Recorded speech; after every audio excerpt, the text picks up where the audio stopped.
DW. Maoni. Kiongozi mkuu wa kanisa Katoliki duniani Papa Leo wa 14 siku ya Jumanne Disemba 2 alitoa wito wa dhati wa amani nchini Lebanon alipokamilisha ziara yake ya kwanza nje ya makao makuu ya kanisa Katoliki huko Vatican. Papa alitaka mashambulizi na uhasama vikome wakati alipokuwa katika uwanja wa ndege wa mji mkuu wa Lebanon, Beirut, kabla ya kurejea mjini Roma. Akasema lazima tutambue kwamba mapambano ya silaha hayaleti faida yoyote. Je, ziara ya Papa inatoa mwamko gani katika kushajiisha amani ya Mashariki ya Kati na amani ya dunia kwa ujumla wake? Katika kipindi chetu cha maoni mbele ya meza ya duara hivi leo, tunaiangazia ziara ya Papa Leo wa 14 kwa muktadha wa amani ya dunia. Mezani leo tunaye Father Leons Maziku akiwa huko Tabora nchini Tanzania. Katika jiji la Mbeya huko Tanzania tunaye Gwandumi Mwakatobe, yeye ni mchambuzi wa masuala ya siasa. Mjini Tehran huko nchini Iran yupo Abdul Fattah Musa, mwandishi habari na mchambuzi wa siasa za Mashariki ya Kati na kimataifa. Na huko Marekani tumebahatika kwa mara nyingine tena kuwa naye Profesa David Monda akiwa mjini New York. Mwenyekiti hapa Bonn ni mimi Josephat Charo. Na moja kwa moja nianze nawe Father Maziku hapo Tabora. Amani na waachieni, amani yangu na wapa, ni wapavyo mimi sivyo kama ulimwengu utoavyo. Msifadhaike mioyoni mwenu wala msiwe na uoga. Haya si maneno yangu bali ni maandiko matakatifu ya Biblia katika kitabu cha Yohana Mtakatifu mlango wa 14 mstari wa 17, maneno ambayo nayaona ni msingi wa ujumbe wa amani uliotolewa na Papa Leo wa 14 alipokuwa huko Beirut nchini Lebanon. Umeifuatilia ziara ya Papa Leo wa 14 Mashariki ya Kati. Umeionaje kwa tathmini yako? Asante sana ndugu mwenyekiti. Nimeifuatilia toka alipoondoka Roma akaenda Uturuki mpaka Lebanon. Siku anapoondoka nimefuatilia kila kipengele, na kwa kifupi imenigusa sana na imeibua hisia kubwa moyoni mwangu na kote, kama ulivyosema kwa kunukuu maandiko matakatifu kwamba amani sio tu kwamba hakuna vita. Amani sio kusema kwamba tujiandae kwa vita ili tena amani. Hapana. Amani ni hali ya utulivu ambapo haki na tamalaki na watu wanakuwa na maridhiano bila hofu, bila ubaguzi. Ndio maana Baba Mtakatifu wakati anaondoka Lebanoni uwanja wa ndege alisema kwamba naondoka lakini nachukua moyoni mwangu nyoyo zenu. Hakuna sehemu ambapo dunia ilishuhudia vita ikaleta maridhiano. Watapigana, mwisho wa siku watarudi mezani na kuongea. Kwa hiyo alimaanisha kwamba dunia, amani inayotolewa na dunia wakati mwingine ni kusema kwamba hakuna vita, lakini ndani ya mioyo ya watu kuna chuki, ndani ya moyo watu kuna ubaguzi, ndani ya moyo watu kuna madhila mbalimbali, na hayo yakilipuka ile amani ya nje inaonekana kutoweka kama umande wa asubuhi. Haya, asante sana Father, nitarejea kwako tena baadaye. Tumsikilize Abdul Fattah Musa ambaye yeye yuko katika eneo la Mashariki ya Kati. Umefuatilia ziara ya Papa Leo wa 14 na kwa kuzingatia yale ambayo yanaendelea hasa nchini Lebanon kwenyewe na zile purukushani ambazo zinaendelea kati ya Israel na wanamgambo wa kundi la Hezbollah. Ungeweza kuzungumzia vipi kuhusu juhudi ambazo amezifanya Papa Leo katika kushajiisha amani Mashariki ya Kati? Katika kitu ambacho cha msingi sana amekizungumzia Papa Leo katika safari yake ya Mashariki ya Kati, na hasa linapokuja swala zima la mgogoro huu wa Mashariki ya Kati ambao chimbuko lake ni Israel na Wapalestina, ni msisitizo wake kwamba ili amani ya kudumu na ili amani ya haki au haki iweze kupatikana katika Mashariki ya Kati, hakuna chaguo jingine isipokuwa kuweza kupatikana kwa suluhisho la mataifa mawili ya Israel na wa Palestina, na akatilia mkazo nukta ya kwamba amani pekee itaweza kupatikana pale tu wa Palestina na wao watakapoweza kupata haki yao. Kwa hivyo ukiangalia kwa upande mmoja kauli ambayo Papa ameitoa katika kushajiisha na kuhamasisha kwamba suluhisho la matatizo yoyote haliwezi kupatikana kwa kutumia njia za mabavu, haliwezi kupatikana kwa kutumia vita, lakini wakati huo huo ametilia mkazo suala la kwamba ili amani ipatikane lazima kuwepo na haki, na ili Mashariki ya Kati ambapo Lebanon ni moja ya maeneo muhimu sana katika mgogoro huu, pamoja na kwamba hauhusishi moja kwa moja ni mgogoro wa Palestina na Israel, lakini ni nchi ambayo imekuwa inateseka sana kwa takriban miaka 6 sasa tokea kumekuwepo na migogoro ya ndani kwa upande mmoja, lakini kwa upande wa pili imekuwa ikiandamwa na hujuma kali za mashambulio ya Israel tangu vilipoanza vita vya Gaza mwaka 2023. Kwa hivyo swala ambalo tunaweza tukalitizama hapa ni namna ambavyo hii mizani ya kauli yake katika upande mmoja kusisitizia suala la kwamba suluhisho la amani ni kuwepo mataifa mawili ya Israel na Palestina, na akatahadharisha wakatanabahisha kwamba anajua kwamba hilo ni jambo ambalo Israel haikubaliani nalo.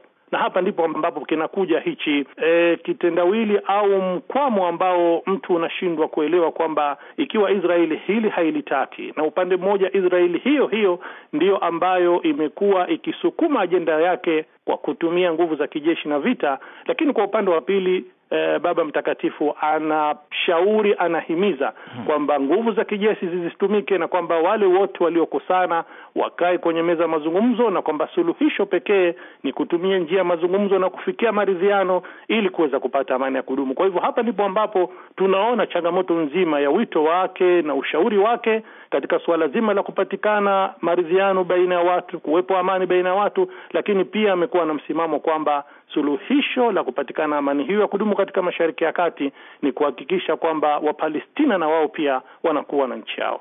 Haya, asante sana Profesa. Papa Leo wa 14 amesisitiza sana amani, amani, amani, amani Mashariki ya Kati. Ujumbe huu ukiuangalia hivi, Papa huyu anatokea Marekani na ni Marekani wa kwanza kushika wadhifa huu wa kuliongoza kanisa Katoliki kama Papa. Kwa hiyo akizungumza Wamarekani wanamsikiliza, na pia vile akifanya ziara zake anafuatiliwa bila shaka huko Marekani. Ujumbe ambao umewasilisha siuoni kama ni wa kisiasa zaidi, lakini nafikiri ni ile nia ya kutaka kwamba dunia iwe na utulivu na amani. Unazungumziaje dhima ya kauli hii kwa amani ya dunia kwa ujumla wake?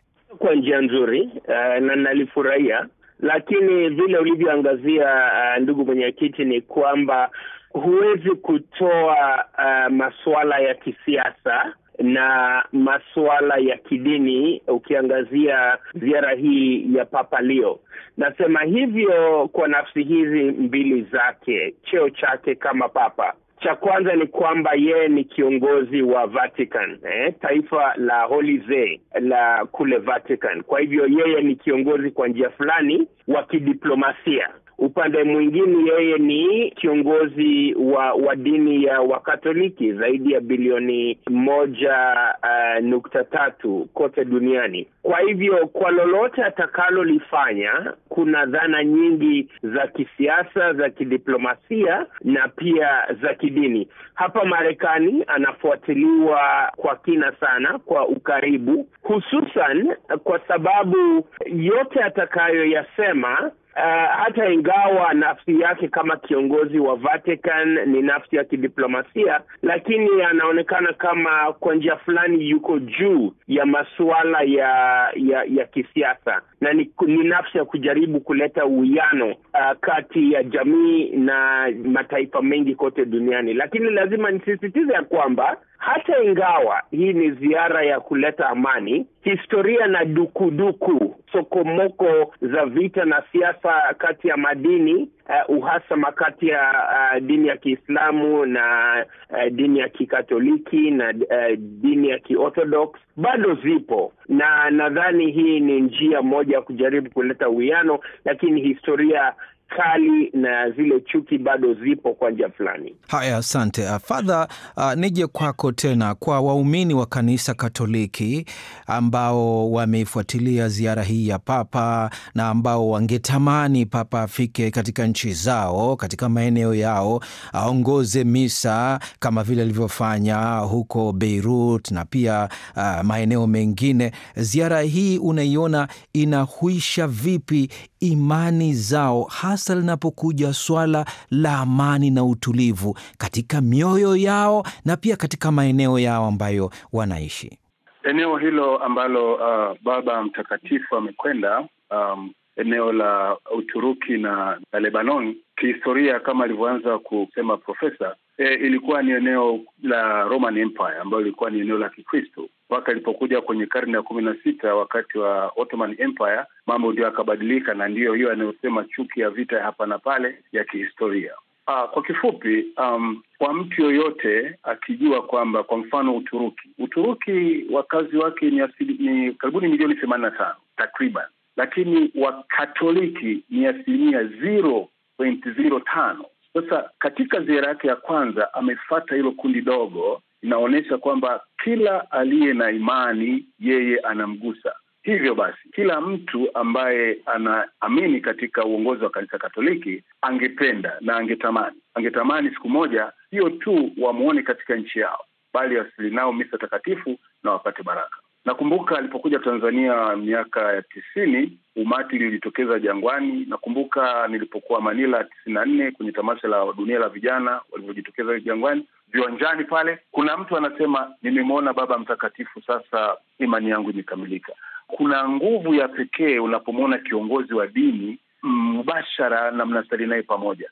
Kwa ningetamani sana siku moja akaja Tanzania au akaja Afrika ambako tuna matatizo mengi ya kisiasa, ya kijamii, ya kiuchumi, na kusali naye ili kupata uponyaji wa kiroho, lakini vile vile uponyaji wa kijamii. Haya, asante sana. Gwandumi Mwakatobe, nafahamishwa kwamba upo katika laini ya simu. Baba Mtakatifu Papa Leo wa 14 na ziara yake hii ya Mashariki ya Kati na ujumbe wake mzito kuhusu amani, hasa katika eneo ambalo kwa kweli limekuwa likipata shida sana, changamoto nyingi za machafuko. Watu wa kule wanaishi katika hali ambazo ni ngumu, na kuna wengine wamefikia kukata tamaa kutaka kulihama lile eneo, na kumekuwa na wito wa kuwashawishi watu kwamba wasiondoke katika lile eneo wakaliwacha ukiwa bila binadamu. Lakini hali ni ngumu ya machafuko, hasa kati ya Israel na Hezbollah.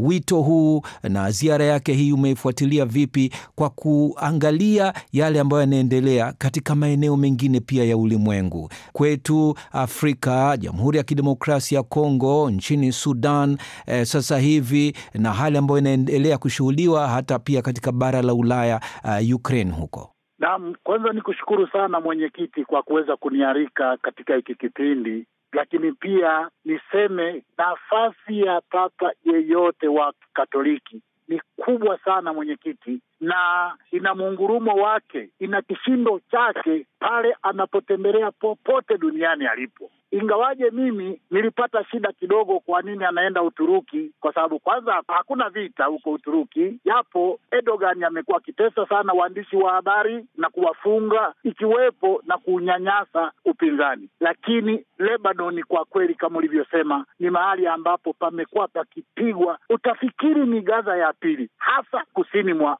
Lebanon. Na kwa kuwa yeye amejipambanua kwamba ni mjumbe wa amani, anaenda kuleta amani, anaenda kuzungumzia swala la amani, ni uponyaji mkubwa sana, si tu kwa Wakatoliki wa Lebanon mwenyekiti, lakini pia kwa sababu ya heshima aliyonayo na nafasi aliyokubwa duniani. Naweza kusema kofia mbili, kiongozi wa kidini, lakini kiongozi wa nchi inaitwa Vatican kama alivyosema Profesa Monda hapo. Kwa hiyo ana nguvu zote mbili, ingawaja nyingine haina kisheria, lakini anasikika, anaheshimiwa kuliko viongozi wengine. Na cha ajabu sana mwenyekiti, nilichokigundua ni kwamba hata makundi mengine ya kidini Lebanon yamemkubali, ikiwemo Hezbollah. Nimeshangaa sana. Kumbe kwamba mtu anapokwenda na ujumbe wa amani, mtu anaposimama kama mpatanishi, ni rahisi sana kuwaleta wale wanaogombana pamoja, na hakika tunatarajia kwamba pamoja na madhira yanayoendelea, watu wanakimbia Lebanon, vita kule kusini wanapigwa kweli, na wangetamani labda wa kusini mwa Lebanon ambao kunapigwa kweli na Israeli wangeweza kutembelewa pia, lakini hata Beiruti Israeli inapiga pale. Kwa unapokuja ujumbe wa amani, ni kama kumwaga maji kwenye moto na uwaka ili uweze kupoa au kuzimika kabisa.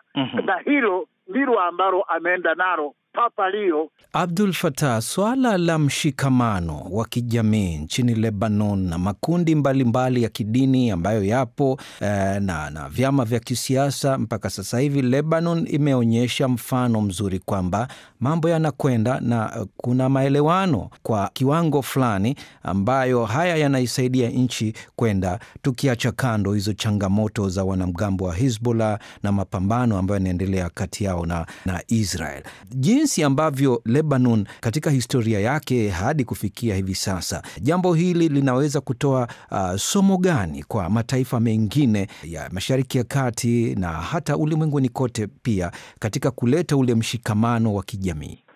Lebanon kama ulivyoashiria kwamba ni jamii ya mchanganyiko wa watu wa imani tofauti, na hata ukiangalia muundo wake wa kisiasa nao umejengwa kwa msingi huo, kwamba ni nchi ambayo rais wake kutokana na mpangilio wa kikatiba anatoka katika jamii ya Wakristo, na kwa upande wa nyadhifa mbili kuu za mihimili mikuu ya dola, yaani bunge, anakuwa ni mwakilishi kutoka jamii ya Waislamu wa Kishia, na kwa upande wa waziri mkuu anakuwa ni kutoka jamii ya Waislamu wa madhehebu ya Sunni. Kwa hivyo huu mfumo ambao umewekwa Lebanon kwa kiwango kikubwa umekuwa na athari muhimu ya kuleta mlingano wa nguvu za kimadaraka kwa mtazamo wa kisiasa baina ya jamii za wa Lebanon wa imani tofauti. Na hata ye mwenyewe Papa Leo katika kauli ambayo kaizungumza wakati anataka kuondoka Lebanon alisema kwamba Ulaya pamoja, yani Ulaya Magharibi kwa ujumla na Ulaya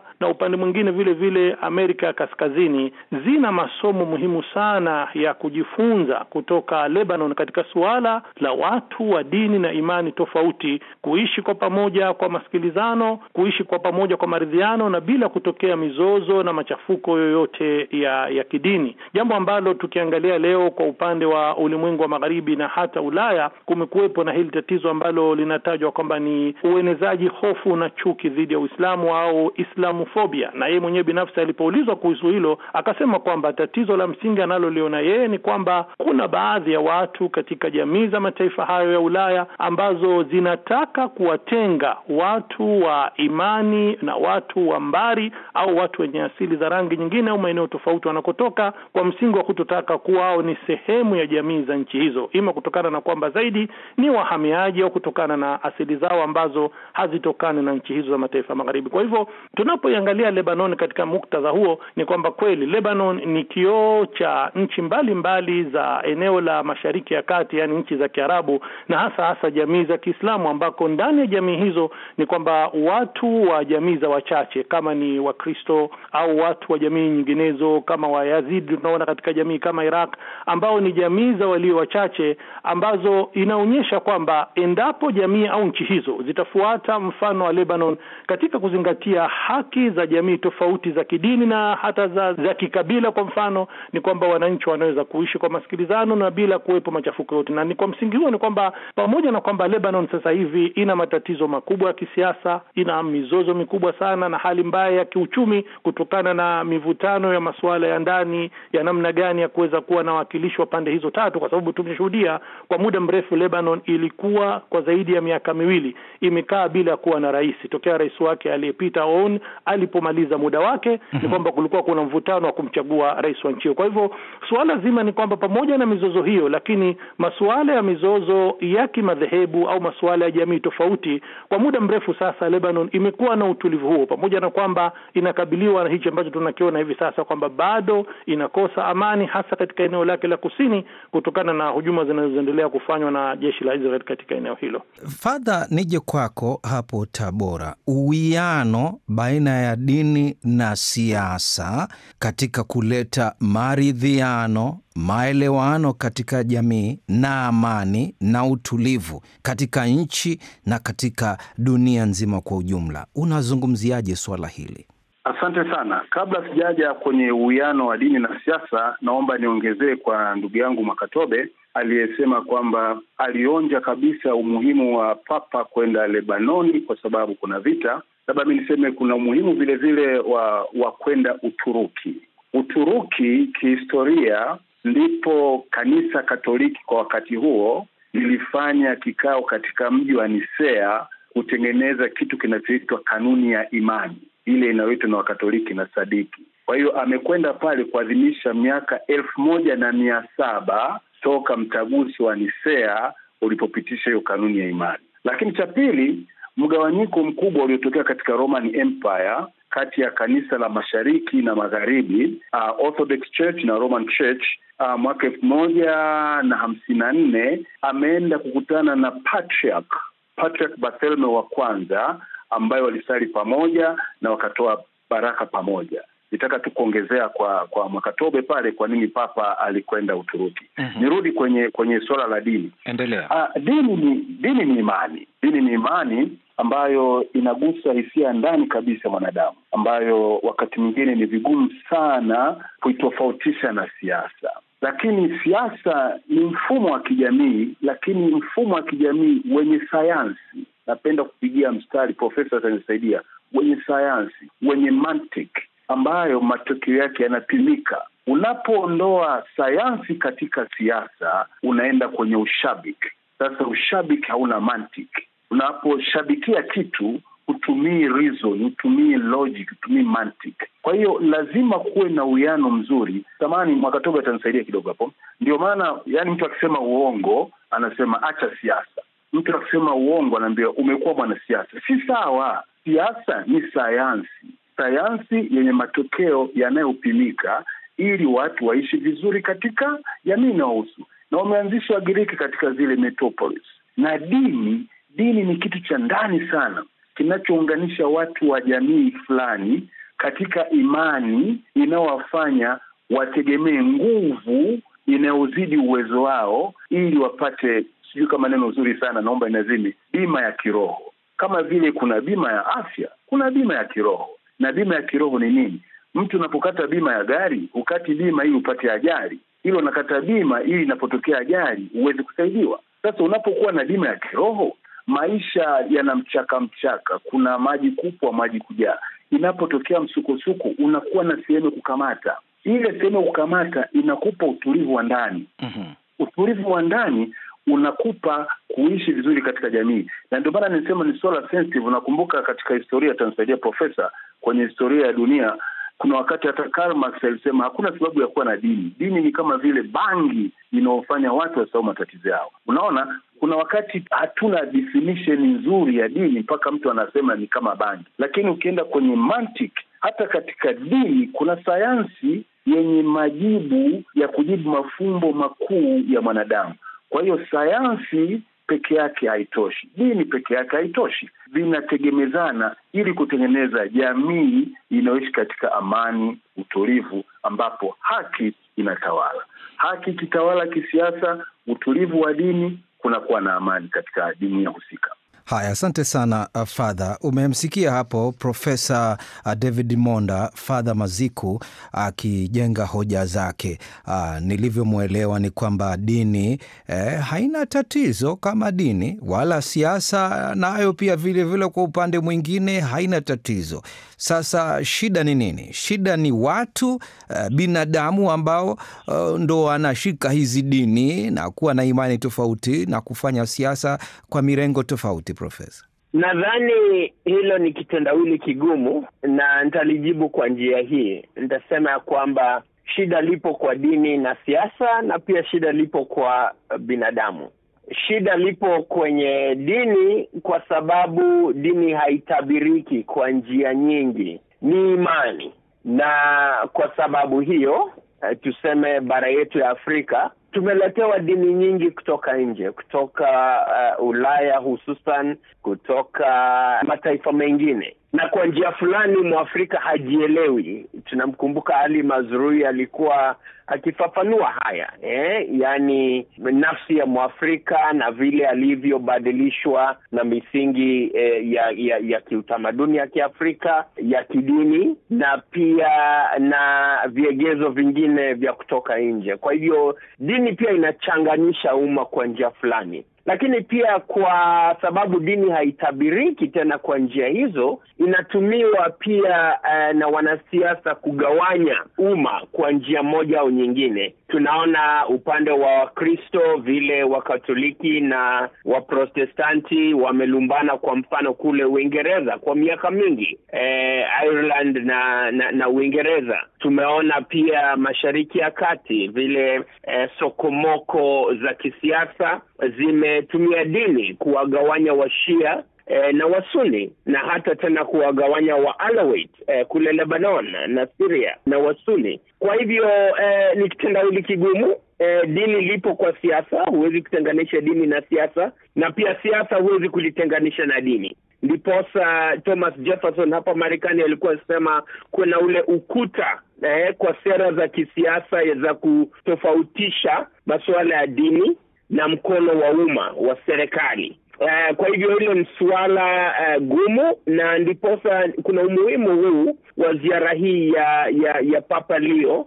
Sio tu kujaribu kuleta uwiano wa kimataifa, lakini pia hususan kwa mataifa yaliyoendelea, tuseme huku Marekani na Ulaya, ambapo kwa njia fulani dini imepuuzwa. Tumetilia sana maanani maisha na uendelevu wa pesa. Tumeweka pesa na rasilimali kipaumbele na tumepuuza dini. Kwa hivyo ziara hii pia inaleta tena uwiano kwa njia fulani, kusema kwamba jamii ya kimataifa, jamani, lazima tena tumrudie Mungu au dini au imani kwa ujumla ili kuleta uwiano. Tusisitize sana tu rasilimali hizi, hela au fedha, bila kujali nafsi za wengine, nafsi za mazingira na nafsi za uwiano na utu uliopo kati ya mataifa yote kote duniani. Haya, asante sana Profesa.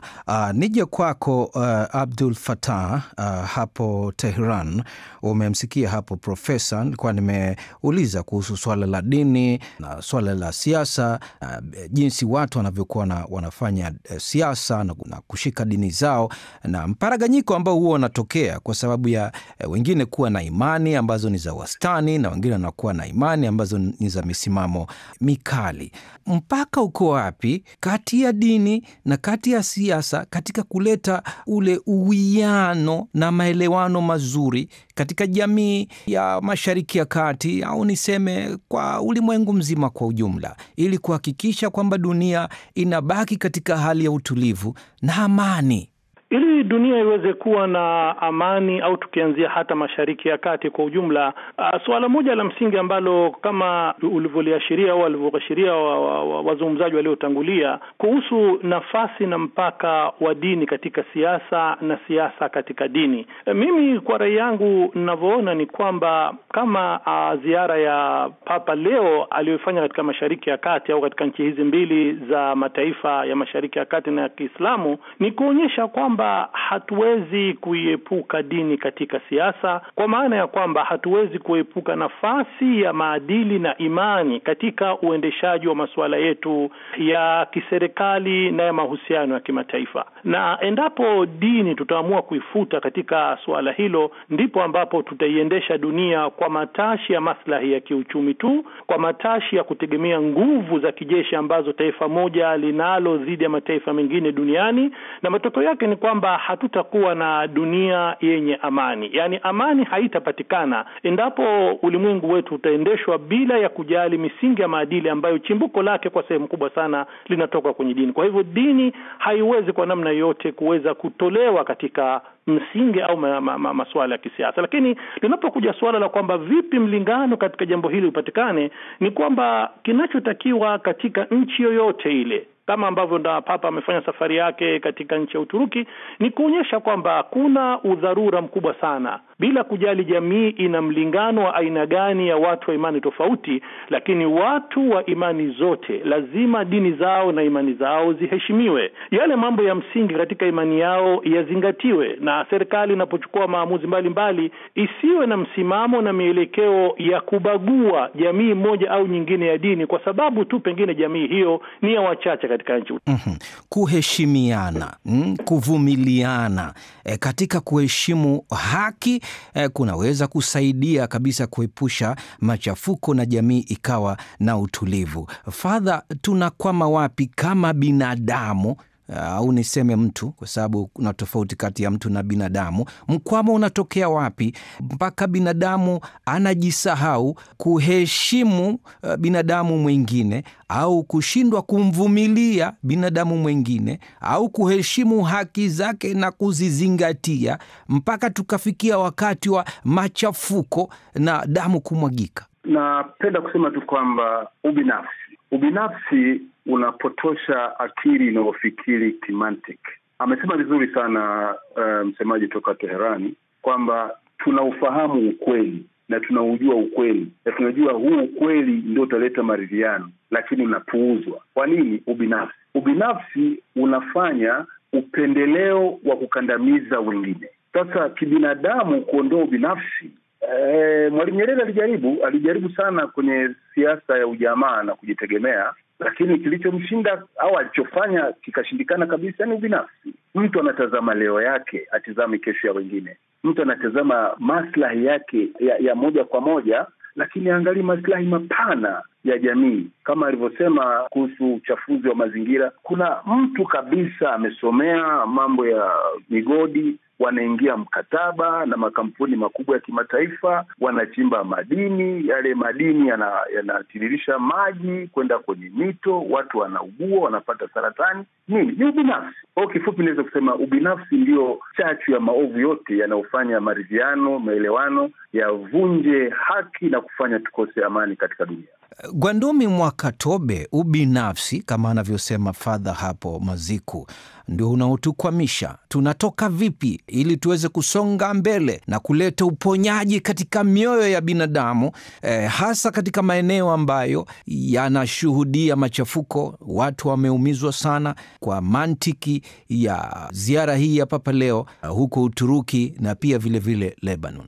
Naam, kwanza nishukuru kabisa kwa Father Maziku jinsi alivyonikumbusha ya Uturuki na kwamba ina historia kubwa ya Ukristo. Lakini jambo lilolisema na ambalo alilosema kuhusu binafsi, nikirudi kwa Papa Leo mwenyewe, mojawapo ya ujumbe ambao ameusema, ameonya kuwa dini isitumike kuhalalisha vita. Kwa kuna watu wengine ambao wanatumia dini, watajitambulisha kwa hiyo dini hata kama dini hiyo haisemi hivyo, na kuleta maovu. Kuna jambo moja ambalo limekuwa likinishangaza sana kila ninapowasikiliza watu wanavyosema na wanavyoleta chuki. Kwa mfano, Muislamu akifanya jambo lolote baya, inalaumiwa dini ya Uislamu badala ya kumlaumu yule aliyefanya jambo lile baya. Tunasikia hata wengine huko Nigeria wanaoteka watu, wanaolipua watu, wanasema ni Waislamu hao. Sasa anaenda anasema Uislamu ni mbaya. Badala ya kumlaumu mtu anayefanya ubaya,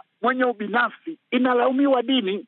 Ndivyo hivyo ukiwa Mkristo ukifanya jambo fulani, watu wataulaumu Ukristo kama dini, watailaumu imani. Lakini kusema kweli, mwenyekiti, mahali pekee penye uponyaji wa mioyo ya watu na binadamu ni kwenye dini. Ndio kuna maadili, atakubaliana nami hapo Father Maziku na wenzake. Ndiko tunakufundisha uadilifu, ndiko tunakofundishwa utu, ndiko hata amani na utulivu wa moyoni unakopatikana ukienda kuabudu. Kwa sababu mwenyekiti, niseme jambo moja wapo ambalo pia bila msingi sana. Amani ingekuwa ni bidhaa ya dukani, kwa kweli huenda ni matajiri tu ambao wangefurahia na ambao wangeipata, lakini amani sio kitu kinachodunulika, kinachoshikika, intangible. Profesa Nonda hapa atanisaidia. Intangible, amani, upendo, maridhiano, utulivu. Huwezi kutumia hiyo bidhaa, huwezi kuinunua popote duniani. Ni moyoni, na sehemu kubwa ni kwenye dini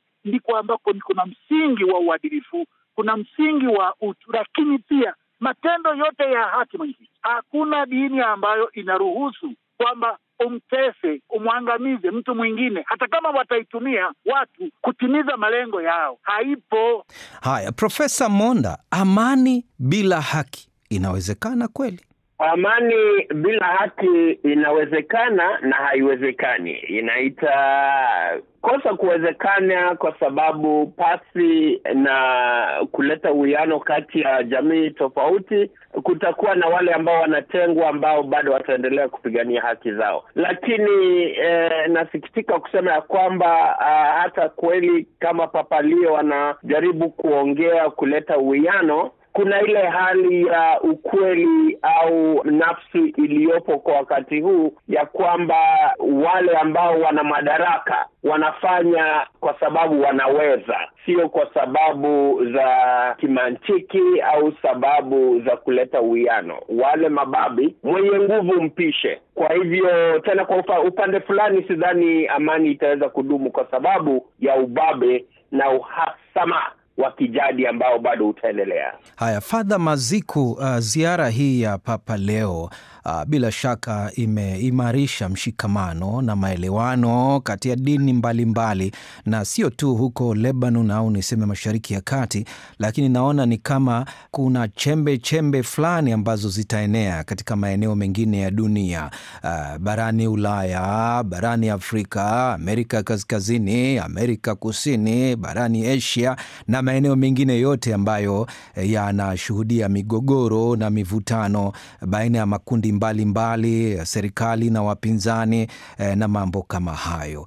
Tukikaribia kufika mwisho, kiimani na ule umoja wa kanisa Katoliki duniani, umeona swala hili limejitokeza vipi wakati wa ziara hii ya Papa Leo? Kiimani imegusa sana kama nilivyosema pale mwanzoni.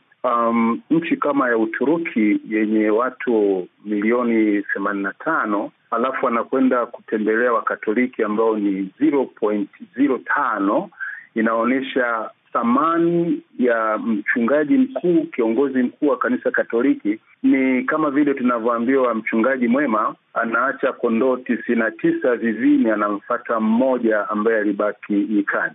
Kwa hiyo imeonyesha umoja wa kanisa Katoliki kupitia kiongozi wa kanisa Katoliki duniani, lakini imegusa hisia ya watu mbalimbali, sio kwa sababu ni Wakatoliki, lakini kwa sababu vile vile alifanya mambo ya kijamii. Kwa mfano, Uturuki alitembelea nyumba ya masista watawa ambao wanatunza watu wazee wasiojiweza. Lebanoni ametembelea hospitali ya watoto wenye ugonjwa, mambo ya kijamii. Na zaidi hapo, pamoja na kuwa alikuwa anatembea, lakini sehemu kubwa ya watu duniani walikuwa wanafuata ziara yake kuanzia mwanzo mpaka mwisho. Kwa hiyo imekuwa na kishindo, sio tu kwa Wakatoliki bali kwa watu wote ambao walikuwa wanafuatilia ziara yake, kuanzia alipotoka Uturuki mpaka alipoondoka uwanja wa ndege Lebanoni, aliposema kwamba naondoka lakini nachukua mioyo yenu pamoja na mimi. Haya, asante sana. Gwandumi, neno lako la mwisho kifupi. Neno langu la mwisho kwa ufupi, labda niweze kusema tu mwenyekiti, kwamba mchango wa Wakatoliki na utambua na dunia zima na utambua, hasa katika huduma za kijamii ambazo hata kama wewe sio mwenye dini hiyo, sio Mkatoliki, tumefaidika. Kusema ukweli, ni miongoni mwa dini chache ambazo zimefanya huduma kubwa za kijamii. Wametamalaki kwenye sekta ya afya, sekta ya elimu, sekta ya ajira. Na dini nzuri, mwenyekiti, ni ile ambayo unasaidia wengine wenye uhitaji, na hayo kwa kweli dini hiyo imefanya, na huenda ndio maana ina nguvu, lakini pia matokeo yake kijamii ni makubwa na imekuwa na msaada, mwenyekiti. Haya, asante sana. Abdul Fattah Musa hapo Tehran, kifupi neno lako la mwisho. Mimi nirejee kusisitiza msimamo alioeleza kiongozi wa kanisa Katoliki kuhusiana na suala zima la amani ya Mashariki ya Kati, kwamba suluhisho la kudumu na suluhisho la kweli la amani katika eneo hili ni kuhakikisha kwamba Wapalestina na wao wanapata haki yao ya kujitawala na kuwa na nchi yao, na kwamba ikiwa eneo hili litaendelea kushuhudia utatuzi wa migogoro yake kwa njia za vita na kwa njia ya mtutu wa bunduki, itakuwa ni vigumu kuweza kushuhudiwa amani katika eneo hili. Haya, asante sana.